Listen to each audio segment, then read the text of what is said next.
Well, this is a story that is really close to our hearts. It is a story of resilience. It's a story of surprises, unexpected twists and turns, and a million little miracles. I had a really uneventful pregnancy. I was working and I was traveling, and the normal and the uneventfulness changed on November 7th, 2022. I was traveling for work. It was one of my last trips. My birth team was like, oh yeah, it's totally fine because all my tests were normal. Wasn't experiencing any crazy symptoms. And early that morning, I noticed that there was a trickle. And I was like, I know, I ain't just peed on myself. Like, I ain't peed on myself the entire pregnancy. Got in the bathroom and I was like, oh, that's not pee. So I start texting my midwife, my doula, other people I knew who were pregnant who had weird pregnancy symptoms, because like there's a lot of weird pregnancy symptoms that people don't tell you about. And I was like, maybe this is one of them. Not thinking, okay, like this is something serious. I'm like, okay, literally go back to work, but it kept happening. And I was like, oh, I think I need to go to the hospital. But I was like, oh, but I have a meeting, so I'm gonna do the meeting. And then I'm gonna go to the hospital. Then I called Des on the way up to my hotel room. I was like, hey, so this is happening, but I think it's normal. Like, but I'm gonna go get checked out, and I'll let you know what's going on.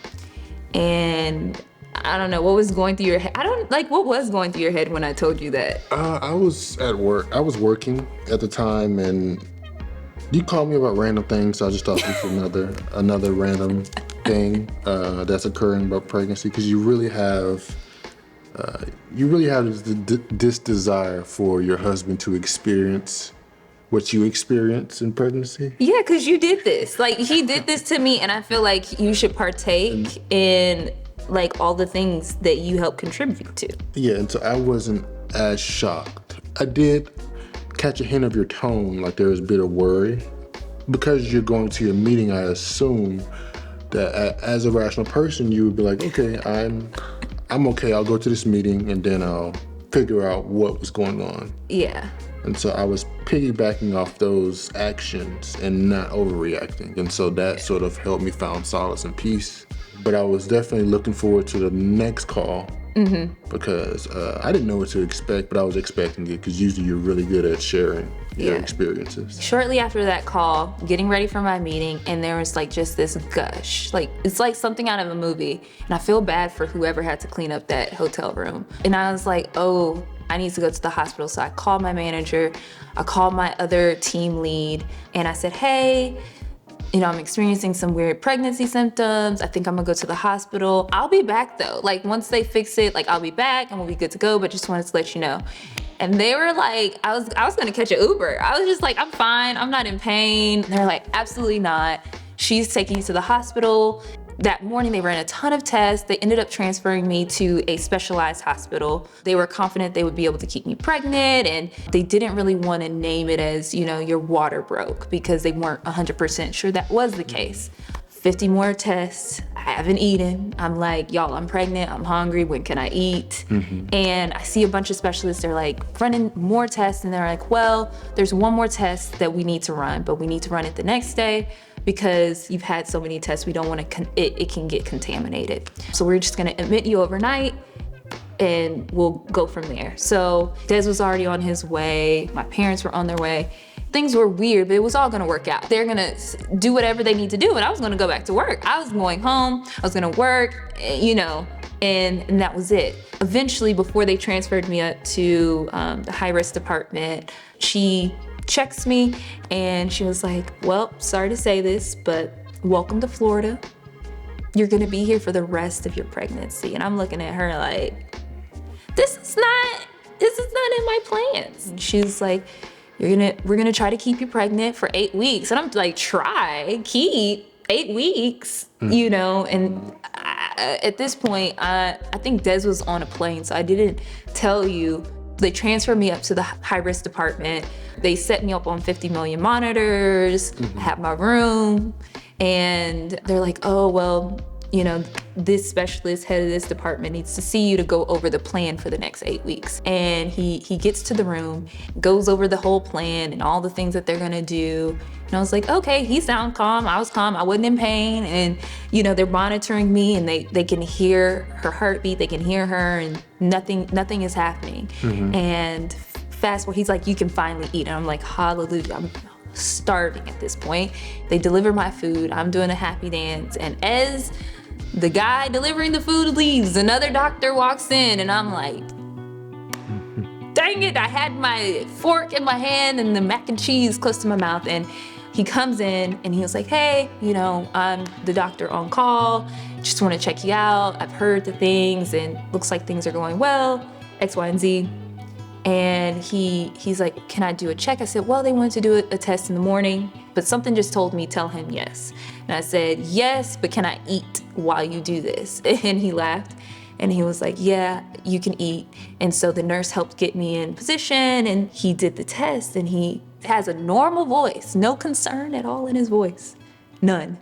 And he looks at the nurse, and he said, I'm gonna need all hands. And all I see is blood. And I'm looking at him, and I'm like, what you mean? Like, in my head, I'm like, what you mean all hands? Like, what do you mean? You need what are all hands? What is this? I'm literally speechless, stuck.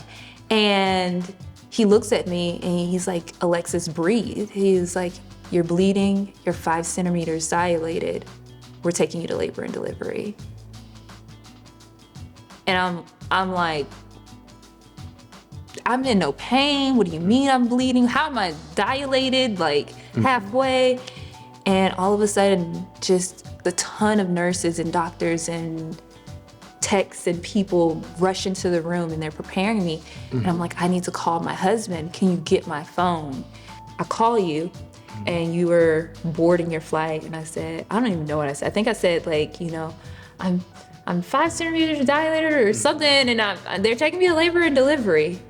There's a lot of variables I could not control, and so I was just trying to contain myself and, just allow myself to I wanted to manage my expectations. Because I did not want to be unrealistic and say, I'm gonna get there and then everything is gonna happen according to how we planned it. Because at that point, I had threw the plan out the window, and I was just like, it was gone. We're just, relying on God here and allowing ourselves just to be in His will, and just so literally saying, Jesus, take the wheel. And so I was trying to find peace. When you called, I was getting on a plane that flew into Orlando. Yeah. And it was a short flight. Like, I'm thinking, okay, there's plenty of time for him to get to the hospital. I'm 5 centimeters. I got 5 centimeters to go. We're in this. Like, he's gonna make it. He's gonna make it to the hospital. He's gonna be here for the birth of his first child. And after we got off the phone, my first contraction hit, like, with a vengeance. It was like my body was waiting for me to get off the phone with him. And the doctor is coaching me through, like, how to experience the contraction. Because mind you, I have not had one birth class at this point. My birth classes started the next week. So all I know about birth is from what my friends have told me, YouTube University, and the Google. Like, that's all I know about birth. They're coaching me basically through my contraction and what to feel. And then all of a sudden they're running me to labor and delivery. And that's when that's when I started crying. Because I was like, they're not like walking. Like, up until this point, everyone's been calm the whole day. And I hadn't been in pain.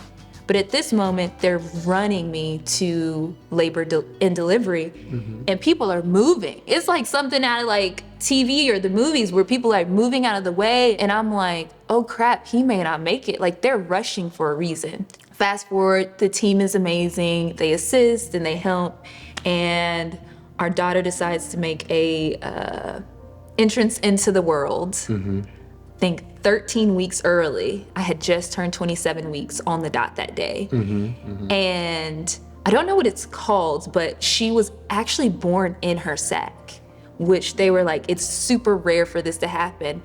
And the crazy thing is she still had fluid around her.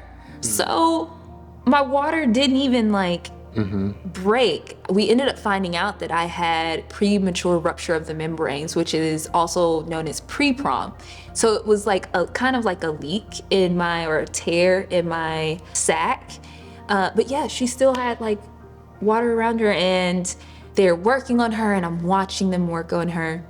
And you know, the neonatologist comes over to me. Half the stuff I do not remember what she says, but what I do remember, she said, "We're gonna bring your baby over, and we're gonna let you hold her for a second, but we have to get her to the NICU." As they're putting her in my arms, Des calls, and I don't even remember where the phone came from. Someone had my phone, and as they're putting her in my arms, someone's putting the phone on me and putting it on speaker, and I was like, "Honey, you won't believe it. I'm holding your daughter." At that point, you did all the heavy lifting, but I would have preferred to be there with you and have been a support system on the sideline throughout the entire process.